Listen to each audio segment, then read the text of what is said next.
इस वीडियो को पूरा देखो।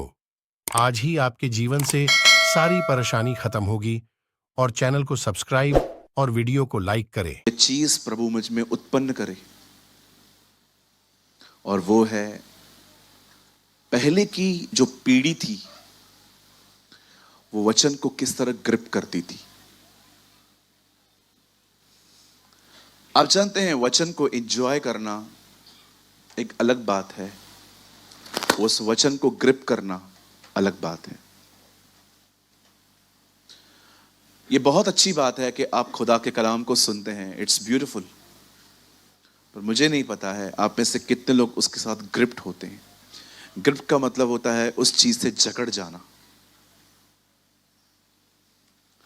जब हम नौकरियां करने जाते हैं तब हम बहुत ध्यान देते हैं अपने टारगेट्स पे, क्योंकि हमें पता है अगर हम टारगेट पूरा नहीं करेंगे ये हमें घर भेज देंगे। अगर हम काम नहीं करेंगे तो वो हमें घर भेज देंगे। भले आप लेट भी उठो तो भी आप दौड़ दौड़ के ऑफिस टाइम पे पहुंच ही जाते हो, क्योंकि आपको पता है घर में सब चलता है, वहां नहीं चलेगा। और हम भाइयों को तो आपको पता है हमको तैयार होने में 3 मिनट लगते हैं, क्योंकि हमारे लिए नहाना इंपॉर्टेंट है ही नहीं, हम ऐसे भी जा सकते हैं। लेकिन हाँ बिल्कुल, लड़के ऐसे ही होते, छोड़ दो। हाँ बिल्कुल, आप भले हमें कभी भी उठा लो, 7-8 मिनट में हम ब्लेजर पहन के सामने आ जाएंगे, है ना। बिल्कुल, मैं 10 मिनट में रेडी हो सकता हूं। 10 मिनट भी मुझे बहुत लगते। छी, देखो बाल गीले करने के बाद हर एक को ऐसा ही लगता है हमने नहा लिया है। भाई लोग सीख रहे हैं कुछ। नहीं नहीं, मैं जस्ट बता रहा हूं, मोस्ट ऑफ बॉयज हम ऐसे ही होते हैं। आप जानते हैं वे लोग अपने अपने लक्ष्य के साथ कितने जकड़े हुए थे। एक दिन परमेश्वर नूह से कहता है इस दुनिया में बहुत बुराई बढ़ गई है। इवन बाइबल बताती है इंसानों के अंदर अच्छे ख्याल जनरेट होना ही बंद हो गए थे। एवरीथिंग इज इविल, सब गंदगी, बुराई, औरतों को देखकर लस्टफुल थॉट्स रखना, भाइयों को देखकर जलना, अंदर ही अंदर इतना कचरा। तब खुदा ने देखा कि अब ये लोग ऐसे हो गए हैं, तब परमेश्वर नूह से कहता है मैं इस पीढ़ी को खत्म करने पर हूं, लेकिन मैं तुझे देख रहा हूं, तू मेरे साथ चलता है, इसलिए मैं तुझे बचाना चाहता हूं। आप सभी जानते हैं परमेश्वर ने अपना मास्टर प्लान उसके ऊपर रिवील किया और उसने एक जलयान बनाना शुरू किया। आप जानते हो ये लोग टोटल 8 थे। 8 लोगों के लिए इतना बड़ा जलयान बनाने की जरूरत क्या है। आप जानते हो खुदा चाहता था कि लोग बचें, वो जानता था ये लोग नहीं बचेंगे, फिर भी चाहता था बचें, है ना। अमेजिंग है ना। वो जानता था सब, फिर भी बोलता है नहीं। वो जो बोट है ना, वो बोट नहीं है, it's a heart of God. वो परमेश्वर का दिल है, वो चाहता था तुम बचो। आज भी मैं आपको बताऊं परमेश्वर आपको हर मीटिंग में क्यों लेके आता है, क्योंकि वो चाहता है आप बचे। That is his heart. पौलुस कहता है यह परमेश्वर की इच्छा है कि हर कोई मन फिराए और सत्य को भली बती पहचाने। कभी आपने सोचा है हर रविवार खुदा आपको यहां क्यों ले आता है। मैं ये बिलीव करता हूं आप खुद नहीं आते हैं, प्रभु आपको ले आते हैं यहां। क्यों ले आते हैं परमेश्वर, क्योंकि वो चाहते हैं आप बचाए जाएं, आप सेव्ड हो। वो नहीं चाहता कि आप उससे अलग हो जाएं। आप उसका आनंद हैं, आप उसकी शांति हैं, आप उसका प्यार हैं। उसे सब चीजें आपके लिए बनाई हैं। आप जानते हैं कोई नहीं सुन रहा था नूह की, लेकिन आपने देखा नूह अपने लक्ष्य से 1% भी पीछे नहीं हटा। कितना ग्रिप था वो खुदा के कलाम से। कोई बात नहीं, तुम लोग को नहीं आना है मत आओ, मैं, मेरे बेटे, उनकी मेरी बहुओं के साथ हम तो जाएंगे, मेरा परिवार जाएगा। मैं आपसे पूछना चाहता हूं, यहां पर जितने भी लोग हैं कृपया सामने देखिए, स्ट्रेट बैठे, सामने देखें, डिस्ट्रैक्ट होने से बचें। ओके, वर्ड स्टार्ट हो चुका है। मैं आपसे पूछना चाहता हूं, क्या आप प्रभु के वचन से ग्रिप्ड हैं? कितने लोग हैं यहां पर, अगर आप एक संडे वचन सुनते हैं जिसमें लिखा गया है, जिसमें बताया जाता है कि किसी की बुराई ना करें, आप ग्रिप करके बैठे हैं, अब कुछ भी हो जाए मैं नहीं करना, कुछ भी हो जाए। कितने लोग हैं जो इस वर्ड को ग्रिप करते? यस, आज के बाद हम दूसरों के लिए बात करने से बचेंगे। आज के बाद हम किसी की भी कंप्लेन किसी और को नहीं देंगे, क्योंकि हमें पता है कौन किसके साथ कनेक्ट है। ये सारी क्लेवरनेस छोड़नी पड़ती है। वचन सुनना खूबसूरत बात है, वचन को ग्रिप करना अलग बात होती है। आज जो मैं आपको वर्ड बताना चाहता हूं, इसे पचाना इस मीटिंग में खाली एक आदमी का काम नहीं है। ये ऐसा नहीं है कि आपने सुन लिया, एंजॉय किया, तालियां बजाई। इसे चबाने के लिए आपको पूरा हफ्ता लगेगा। इट्स वेरी हैवी, लेकिन मुझे खुदा ने कहा है तो जी मैं बोलूंगा। और आपको एक चीज और कहना चाहता हूं, इस कलीसिया में जितने भी सेवक हैं, कोई भी बाहर मत जाइएगा, आपके लिए बहुत इंपॉर्टेंट वर्ड है। और जितने पुराने लोग हैं जिनको खुदा में आए 10, 15, 20 साल हो चुके हैं, उनके लिए आज बहुत कुछ है। आमीन। लेकिन जो नए लोग हैं उनको भी बहुत कुछ मिलेगा आज। पर मैं चाहता हूं आज आप सब ध्यान दें, ठीक है? चलिए हम स्टार्ट करते हैं। मेरे साथ खोलिए लूका 24 अध्याय। Open your Bible with me, the gospel of Luke gospel of Luke 24। आप मेरे साथ खोल सकते हैं लूका रचित सुसमाचार, उसका 24वां अध्याय।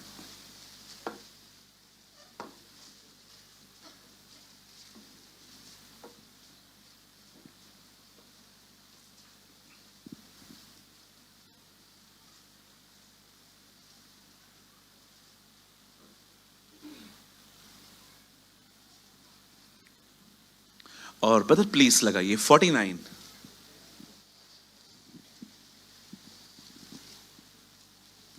uh, 49th word.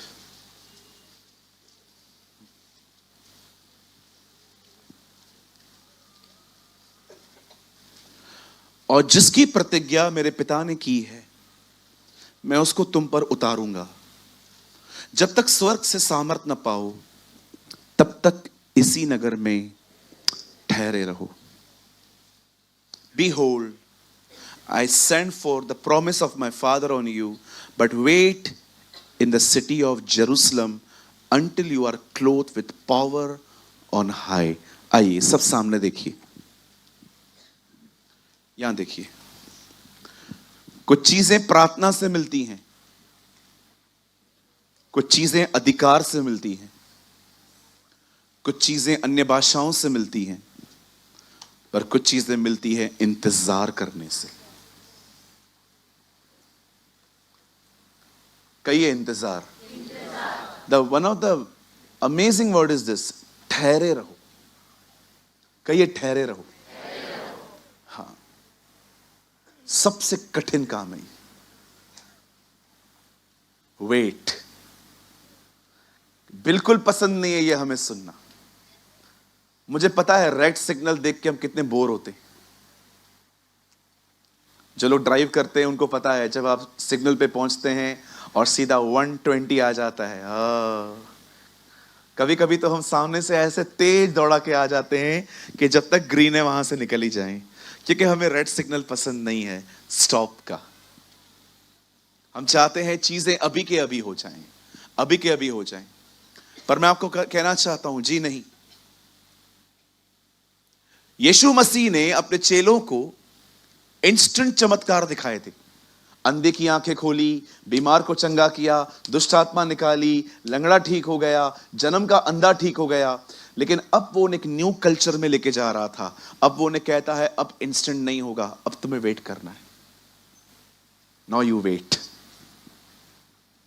I don't know आप में से कितने लोग हैं जो वेट करने में माहिर हैं। आई डोंट नो। अच्छे अच्छे लोग वेट नहीं कर पाते। ब्रदर किस चीज का वेट? परमेश्वर के समय का, कि खुदा अपने समय में करेगा। मैं आज आपको बताना चाहता हूं, प्लीज और बहुत ध्यान दीजिए, ठीक है? कहिए बाजू वाले को, कहिए ठहरो। ये जो ठहरे रहो है ना, ये स्टैंड करने के लिए नहीं है। ये है समय से पहले चीजों पे झपटा मत मारो। कितने लोग समझ पा रहे हैं? समय से पहले झपटा मत मारो। एक बार हमारे गोल मैदान पे, हमारे यहां पर एक प्लेस है गोल मैदान। आई डोंट नो आप में से कितने लोग गए हैं वहां पर। सारे नाश्ते के स्टॉल्स हैं वहां। एक बार मैं गोल मैदान पे गया तो वहां पर मेला लगा हुआ था। गए मेला, गए कभी? हाँ, गए ना? 5-10 रुपए डाल दे के अंदर जाते थे नकली शाहरुख खान देखने, लड़की जिंदा सांप खाती है, ऐसे बहुत सारे वहां पर चलते थे। तो मैं एक बार गया तो वहां पर वो साबुन मिलता था, उसके ऊपर गोल फेंकते थे हम लोग। कोई है यहां पर? मेरी तरह था कोई? जाते थे आप लोग? धन्यवाद। बहुत कम लोगों ने बचपन एंजॉय किया है। एक लकड़ी का वो आता था, हम फेंकते थे। रिंग रिंग रिंग रिंग, हाँ रिंग। बहन लगता है आप बहुत गए हो। रिंग रिंग रिंग फेंकने जाते थे। तो एक बार सब बिक चुका था, एक लास्ट साबुन बचा था, निरमा। तो वहां पर वो पड़ा हुआ था। तो मुझसे पहले मेरे साथ 2 दोस्त थे, उन्होंने कहा हम फेंकेंगे। मैंने कहा नहीं, पहले मैं फेंकूंगा। मैंने 2 फेंके, मेरे हाथ में नहीं आए। फिर दो वो लोग थे, उन्होंने भी फेंके, उनके हाथ में भी कोई नहीं आया। कभी कभी ये घटनाएं मैं आज भी याद करता हूं। मैं कभी कभी सोचता हूं हम कितना आगे थे ना हर चीज को हासिल करने में, कि मेरे दोस्तों को ना मिल जाए इसलिए पहले मैं फेंकूंगा। कभी कभी आपने देखा है जल्दबाजी में हम कितनी बेवकूफियां करते हैं। बाइबल कहती है यदि तुझ में धीरज हो तो तू बड़े बड़े पाप करने से बच सकता है। पेशेंस। इवन बाइबल बताती है अपने धीरज को अपना पूरा काम करने दो। धीरज सिर्फ ये नहीं होता कि मैं खुदा की कोई चीज को आने का वेट कर रहा हूं, नहीं। धीरज ये होता है कि देर हो रही है तो भी मेरा बिहेवियर सॉफ्ट है। क्योंकि मैंने ऐसे लोग देखे हैं जो वेट करते करते रूड और डिस्टर्ब हो जाते। कब तक रुकूं, ऐसे करते। जी नहीं, सिर्फ वेट करना सब कुछ नहीं होता। वेट के अंदर well behave is patience. Hallelujah. कितने लोग समझ पा रहे हैं? इंतजार में रूड हो जाना, इंतजार में कुड़कुड़ाना, इंतजार में यह कहना, it's not a patience. Patience ये होता है कि आप इंतजार कर रहे हो पर आप बिल्कुल सॉफ्ट हो, कोई बात नहीं, इट्स ओके। हालेलुया। कितने लोग मेरी बात समझ पा रहे हैं? क्या हम आज के वर्ड को स्टार्ट करें? आइए, मैं चाहता हूं आप सब सामने देखें। हिस्टोरिकल फैक्ट्स बताते हैं, ऐतिहासिक सच्चाइयां बताती है। बाइबल कहती है जब परमेश्वर ने दाऊद का अभिषेक किया वो 15 साल का था। He was 15 years old। वो 15 साल का था। आइए मैं स्टार्ट कर रहा हूं। मैं चाहता हूं आप सब सामने देखिए, बड़े ध्यान से सुनिए। खुदा का पाक कलाम कहता है शाऊल अपने दिनों में अपने मन की सुनने और अपनी चलाने के कारण विफल हुआ, वो रिजेक्ट हुआ। इवन उसका कैरेक्टर इतना खतरनाक हो गया था कि जब परमेश्वर ने सैमुअल से कहा दाऊद का अभिषेक कर, तो सैमुअल कहता है तू क्या बोल रहा है प्रभु, यह आदमी मुझे मार देगा। आप पढ़ के देखिए। जब एक व्यक्ति के अंदर से अनॉइंटिंग निकल जाती है, वही व्यक्ति लोगों को डराना और धमकाना शुरू करता है। He is controlling by other spirits. मैं बहुत अमेज फील कर रहा था जब मैं इसे पढ़ रहा था कि प्रभु जब आप सैमुअल को कहते हैं मैं शाऊल से बहुत तंग हूं, मैं चाहता हूं कोई और अनॉइंट किया जाए, तो ये बंदा कह रहा है नहीं मैं नहीं जाऊंगा। इसको पता चल गया। इवन आप पढ़ के देखिए, जब वो किसी का अभिषेक करने जा भी रहा था, गुप्त में गया था, छुप कर गया था, वो खुलेआम नहीं गया था, क्योंकि उसको पता था ये मुझे मार देगा। बिलीव मी, जब आपके ऊपर अभिषेक आएगा ना, आप लोगों को बहुत ब्यूटीफुल वे से कंट्रोल करोगे। लेकिन जब अभिषेक चला जाएगा, आप लोगों को इतना डरा कर रखोगे कि वो डर के आपकी बात मानेंगे। That's a wrong spirit. Hallelujah. आप जानते हैं जब शाऊल विफल हो गया, जब शाऊल अपने दिनों में अनसक्सेस हुआ और जब उसे मिनिस्ट्री से हटा दिया गया, बाइबल बताती है सैमुअल एक जगह पे गया।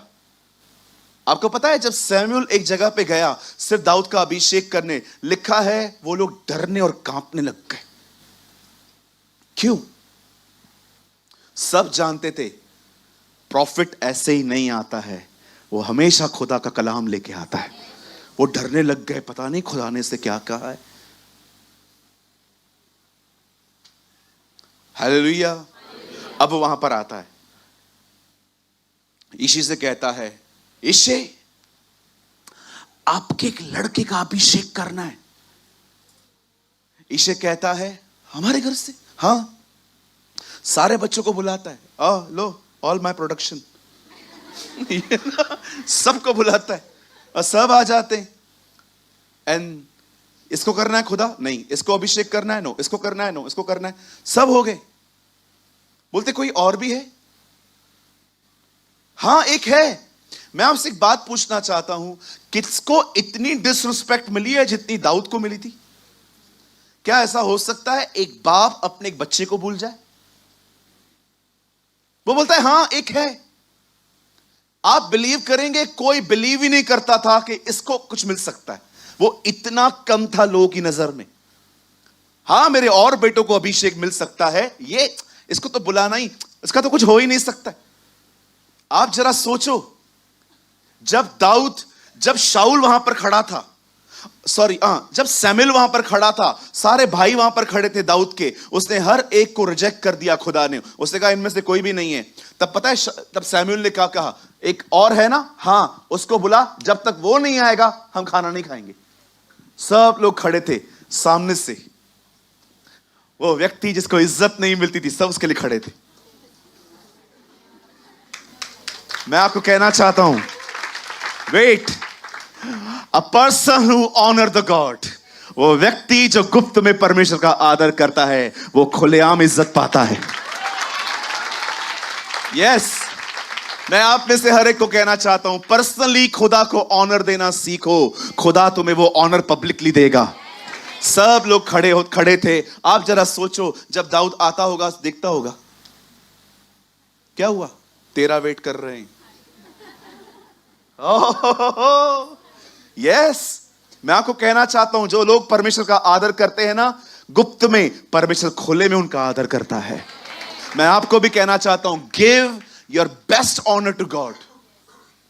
और बाइबल बताती है, आप जरा सोचिए, जब सैमुअल ने उसको देखा होगा, प्रभु ये, यस, सैमुअल कंफ्यूज, दाऊद सोचता होगा मैं, दाऊद भी कंफ्यूज, और उसके भाई ये भी कंफ्यूज, सब एक दूसरे को देखते होंगे, ये हो क्या रहा है। मैं आपको बताना चाहता हूं, कभी कभी खुदा ऐसे काम करता है, दुनिया कंफ्यूज हो जाती है। यस कभी कभी वो ऐसे काम करता है, हम कंफ्यूज ही हो जाते हैं। अरे उसके काम तो हमें समझ में भी नहीं आएंगे, उसके काम बड़े अलग और अजीब हैं। अय्यूब कहता है वो ऐसे काम करता है जो मनुष्य के मन में बैठते ही नहीं है। Believe me, this is our God. कई बार उसका कोई काम आपको कंफ्यूज कर देगा। यस यही। अब बाइबल कहती है दाऊद अभिषिक्त हो गया। Now is a anointed man. अब उसका अभिषेक हुआ। अभिषेक क्या होता है ब्रदर? अभिषेक का मतलब होता है एक व्यक्ति को अलग करना खुदा के काम के लिए, और पर्टिकुलर उस काम को करने की एबिलिटी, पावर और ताकत मिलना। That's called anointing. अभिषेक का मतलब क्या होता है? परमेश्वर ने एक व्यक्ति का चुनाव किया है, उसे अलग किया है अपने काम के लिए, और उसे उस काम को करने के लिए ताकत मिली है। That is anointing. हम सब अभिषिक्त हैं। हमें दुनिया से अलग किया गया है ताकि हम उसके लिए जिए। You all are anointed. आपको वेट नहीं करना है पास्टर का हाथ मुझ पर आए, आपके ऊपर खुदा का हाथ है। कभी कभी कुछ लोग आके कहेंगे, ओ मेरी मिनिस्ट्री में so in my ministry, so in my anointing. मैं रिसेंटली किसी जगह पे था जहां पर एक प्रचारक ने खड़े होकर कहा, ओ मेरी मिनिस्ट्री में बोके देखिए, मेरे अभिषेक में बोके देखिए, आपको बहुत कुछ मिलेगा। मैं अंदर में सोच रहा था, lord you are a baptiser of the holy spirit. पवित्र आत्मा का बपतिस्मा आप देते हैं खुदा। आजकल तो व्यापार है ये सब। और मैं आपको एक चीज और बताऊं, फॉर द फॉल्स प्रॉफिट्स, झूठे नबियों से, उन लोगों से बचिए जो आपके शहरों में आते हैं और कहते हैं हमारा चर्च बन रहा है, हमारी मिनिस्ट्री बढ़ रही है। गिव योर गोल्ड, अपना सोना उतार के दो। कहो अपने पास वाले को, ऐसे चोरों से बचो। बोलो बोलो। हाँ, स्वाइप मशीन लेके घूमते, कैश नहीं है। इवन कभी कभी एक वॉलंटियर आया मेरे सामने, आप बिलीव करिए सच्ची में मेरे पास पर्स नहीं था, होता तो मैं डाल देता। मेरे पास पर्स नहीं था, फोन था, पर्स नहीं था। मैं आगे आया, उनके पास डब्बा था। सर आप कुछ, आई एम सॉरी, कोई बात नहीं, बारकोड। क्या तरीका है। कभी कभी कुछ चर्चेस में आप देखिए, ये लोग स्वाइप मशीन लेके आते।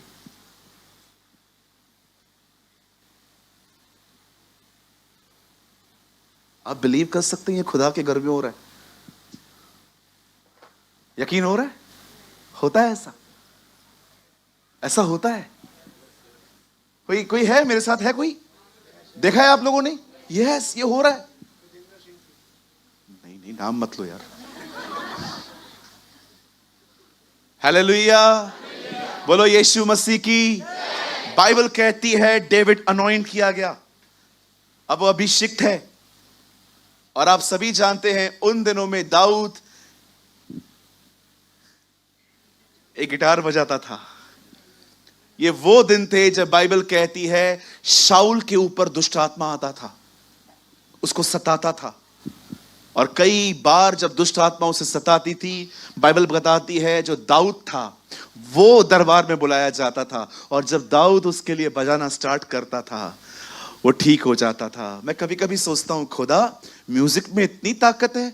परमेश्वर ने मुझे कहा, it was not music, it was my presence. उसकी हुजूरी में जो आप करते हैं ना, वो ब्लेस्ड होता है। You know the Bible says, खुदा का पाक कलाम कहता है, ये वो दिन थे जब वो हाथ बजाया करता था। ये वो दिन थे जब वो गोलियत से लड़ने के लिए गया। चलो मैं आपको एक बात कहना चाहता हूं, यहां देखिए, यहां देखिए, ये आपके लिए बहुत अमेजिंग है। जब दाऊद अपने भाइयों को खाना देने के लिए गया और जब वो फील्ड में गया तो उसने वहां क्या देखा? एक लंबा चौड़ा आदमी इजराइल को ललकार रहा है, आओ मुझसे लड़ो। सब लोग का रिएक्शन क्या था? डर गए थे, डरे हुए थे, मन कच्चा था, सब एक दूसरे को देख रहे थे। लेकिन जब दाऊद वहां पर आया, दाऊद ने जब उसकी बातें सुनी, पता है बाइबल क्या कहती है? दाऊद ने उसकी बातें सुनी, तब दाऊद ने कहा, मुझे कभी कभी लगता है दाऊद ने ऐसा कहा होगा, ये कौन है? उसको लोगों ने बोला, नीचे कर। ट्रस्ट मी, जो लोग अनॉइंट होते हैं ना, उनके अंदर कुछ और ही चलता है इन बातों को देख के। मैं सोच नहीं पा रहा था कि सब लोग चुपचाप से खड़े हुए थे, कौन लड़ेगा यार इससे। लेकिन एक अभिषिक्त व्यक्ति वहां पर आया, उसके अंदर कुछ और ही चल रहा था। ये है कौन जो खुदा के लोगों को ललकार रहा है? दिस इज अनॉइंटिंग, ये अभिषेक है। अभिषेक व्यक्ति चुप करके नहीं बैठा सकता। वो जब किसी और को देखता है ना मरते हुए, ओ वो या तो घुटनों पर आएगा या तो सुसमाचार बताएगा, वो चुप करके नहीं बैठेगा। This is anointing. Long story short कर रहा हूं मैं दाऊद और गोलियत के बारे में नहीं बताना चाहता। एक्चुअली मेरा टॉपिक कुछ और है। सॉरी, ये सारी बातें रास्ते पे आ गई हैं। अब सुनिए, जब दाऊद गोलियत को मार रहा था और जब उसे फाइनली उसे खत्म कर दिया, यू नो इस एक तरफा लड़ाई में कुछ सिस्टर्स से गलती हो गई, कुछ बहनों से मिस्टेक हो गई। जब दाऊद शाऊल को मार के आ रहा था, बाइबल बताती है कुछ औरतें ये गीत गा रही थी, शाऊल ने 1000, दाऊद ने 10,000 को मारा। मेरा एक सवाल है, क्या उन्हें इतनी प्रेस करनी चाहिए थी किसी की?